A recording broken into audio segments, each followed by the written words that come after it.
사도신경으로 우리의 신앙을 고백합니다. 전능하사 천지를 만드신 하나님 아버지를 내가 믿사오며 그 외아들 우리 주 예수 그리스도를 믿사오니 이는 성령으로 잉태하사 동정녀 마리아에게 나시고 본디오 빌라도에게 고난을 받으사 십자가에 못 박혀 죽으시고 장사한 지 사흘 만에 죽은 자 가운데서 다시 살아나시며 하늘에 오르사 전능하신 하나님 우편에 앉아 계시다가 저희로서 산 자와 죽은 자를 심판하러 오시리라. 성령을 믿사오며 거룩한 공예와 성도가 서로 교통하는 것과 죄를 사하여 주시는 것과 몸이 다시 사는 것과 영원히 사는 것을 믿사옵나이다. 아멘.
할렐루야. 오늘은 느헤미야 4장 1절부터 6절까지의 말씀으로 우리가 비웃음을 당할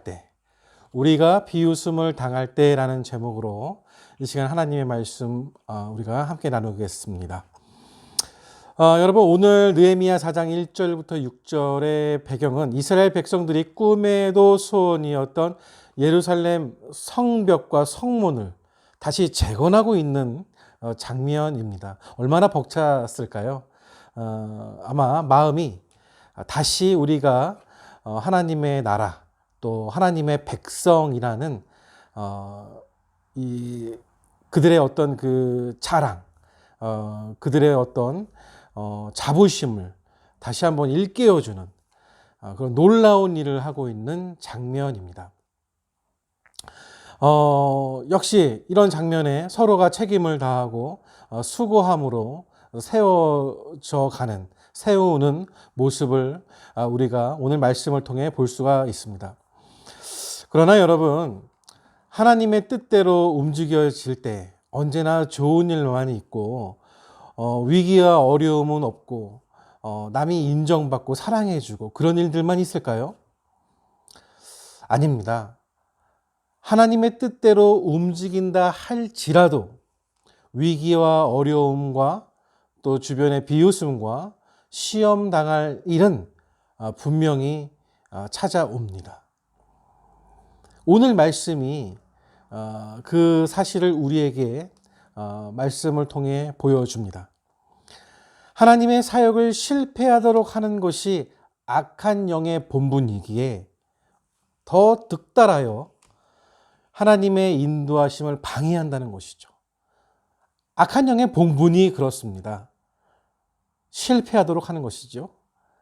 사단은 우리가 하나님의 일을 하려고 할 때 비웃습니다. 그래서 암몬 사람 도비아는 곁에 있다가 이르되 그들이 건축하는 돌 성벽은 여우가 올라가도 곧 무너질 것이다. 비웃는 장면이 오늘 나옵니다. 여러분들이 기도하면서 이 일은 하나님의 인도하심이었어. 하나님께서 나에게 허락하신 일이야.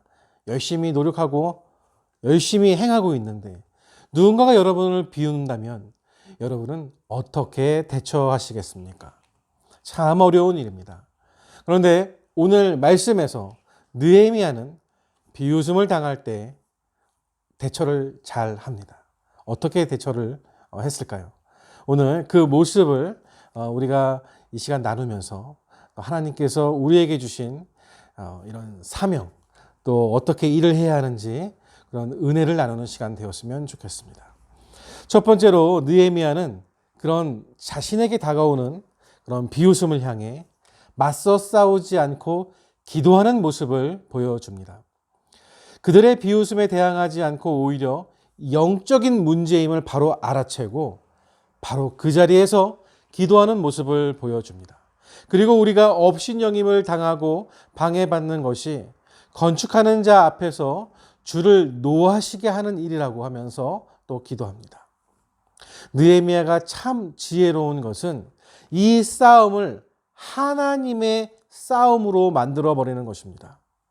이 싸움은 영적 싸움이기에 하나님의 싸움이 되게 하는 것입니다. 하나님은 우리가 감정을 속이기를 원치 않으십니다. 아프고 힘들고 어려운 일이 있을 때 하나님에게 숨길 수 있나요? 숨길 수 없습니다. 우리를 창조하시고 우리의 깊은 곳까지 바라보시는 하나님을 우리가 어떻게 속일 수 있겠습니까?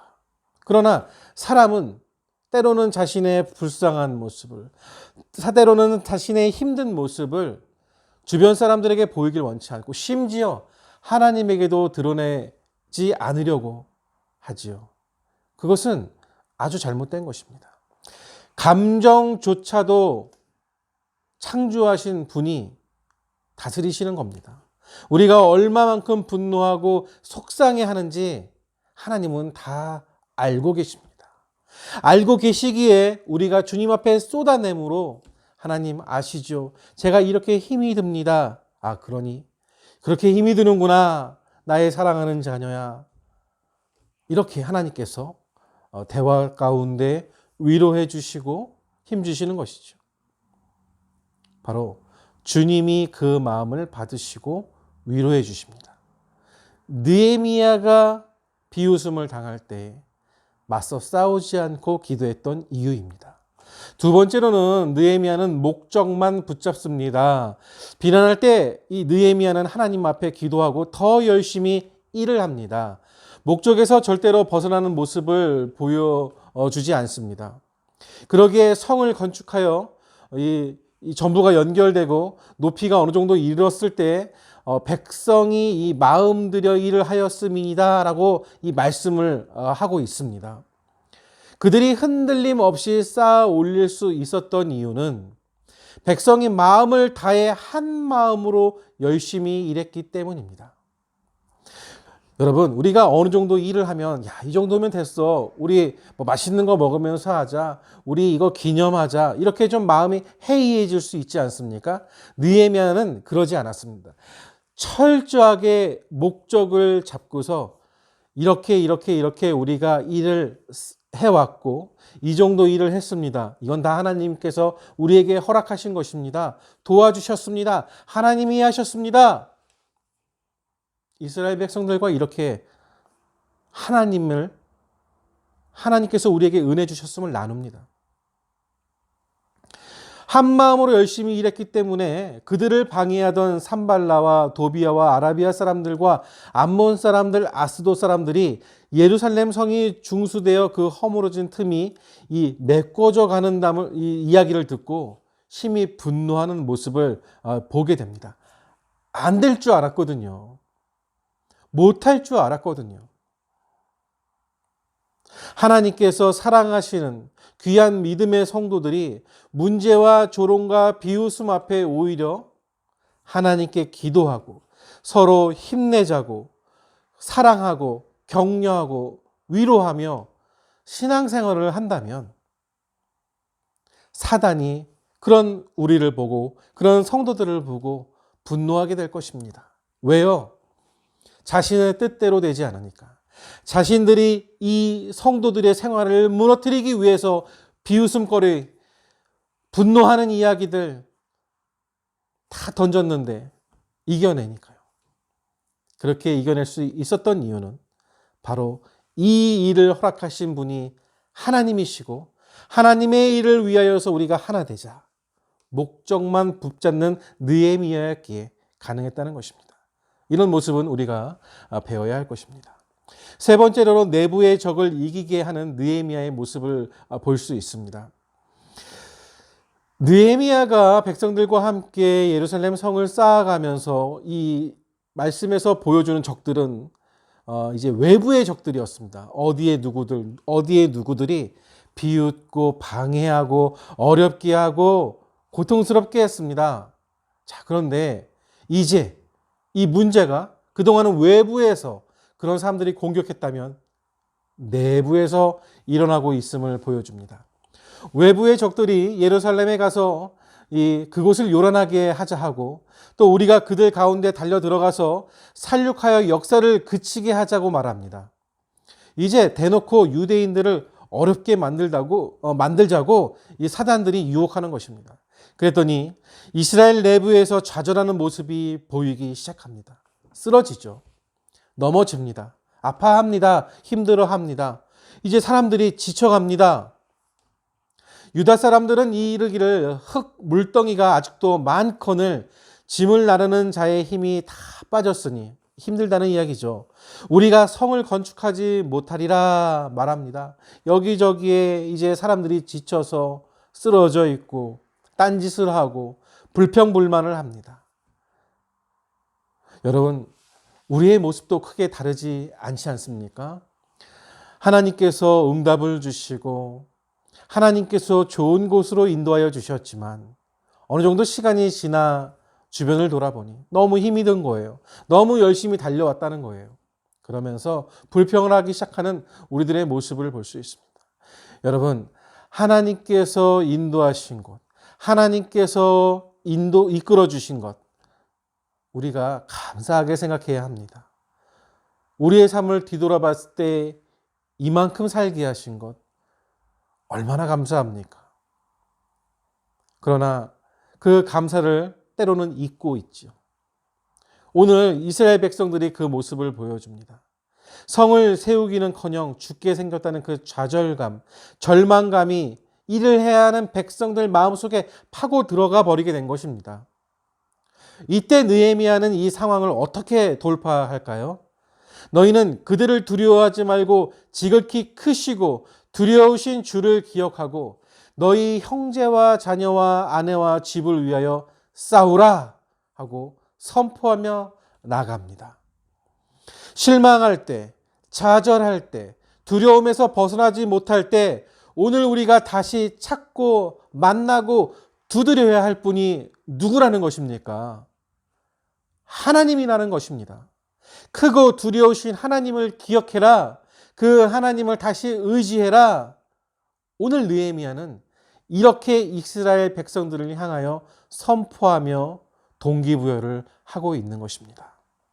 말씀을 정리하겠습니다.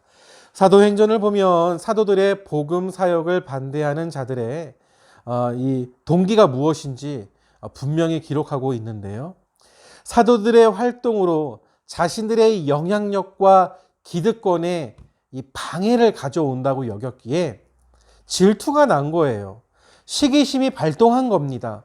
그래서 이 사도들의 행동을 비난하고 못하게 하고 신고하고 그렇게 죄를 집니다. 예수님의 십자가 사건 역시 유대 지도자들의 시기로 인해서 발생한 것을 성경은 우리에게 말씀해 주고 있습니다. 여러분들은 비웃음에 절망하는 분이 되시겠습니까? 아니면 힘들어도 다시 하나님을 향해 두 손을 들고 기도하면서 주님, 일어날 힘을 주시옵소서.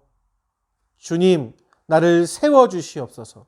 주님, 나를 승리하는 인생 되게 하여 주시옵소서 외치시겠습니까?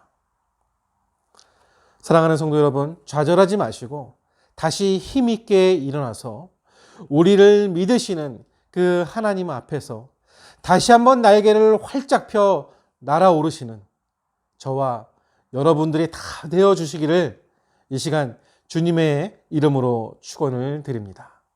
기도하겠습니다. 하나님 아버지 감사드립니다. 오늘 느헤미야의 말씀을 통하여서 주님께 응답받았고 또 주님의 일을 열심히 하고 또 우리가 한마음 한뜻 되어서 열심히 일하자 외치면서 일을 하지만 때로는 힘이 들 수 있고 때로는 아파할 수 있고 어려울 수 있다는 것입니다. 왜냐하면 오늘 말씀이 말하시길 사단 마귀가 하나님께 영광 올려드리는 것을 막기 위해서 그렇다 합니다. 주님, 저의 삶에 힘들고 어려울 때 낙심하여 쓰러진 적들이 있습니다. 아버지, 그때 낙심하여 쓰러진 모습을 보고 하나님께서 얼마나 아프셨을까요? 주여, 오늘 말씀을 기억하며 힘낼 수 있도록 은혜 주시기를 간절히 소원하며 기도합니다.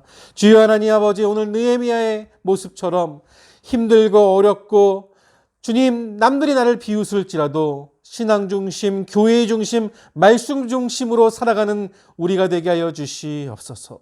아버지 하나님, 그럴 때 하나님께서 천군 천사를 보내시어 우리를 지켜주실 줄 믿습니다. 하나님, 쓰러지고 하나님 다른 사람에게 휘둘리고 하나님 저주받는 인생이 아니라 하나님께 한마음 한뜻 되어서 기도하였을 때 성공하는 인생, 복된 인생, 남을 도와주는 인생 될 줄 믿습니다. 오 하나님 아버지, 오늘 느헤미야의 말씀을 통하여서 우리가 힘들 때 다시 찾고 만나고 두드려야 할 분이 누구인지를 알게 되었사오니 그 크고 위대하신 하나님, 그 하나님을 마음에 품고 좌절하지 말고 다시 힘있게 일어나는 우리가 될 수 있도록 은혜 베풀어 주시기를 간절히 소원하오며 예수님의 이름으로 기도드렸사옵나이다. 아멘. 이 시간 우리 주기도문으로 예배를 마치겠습니다.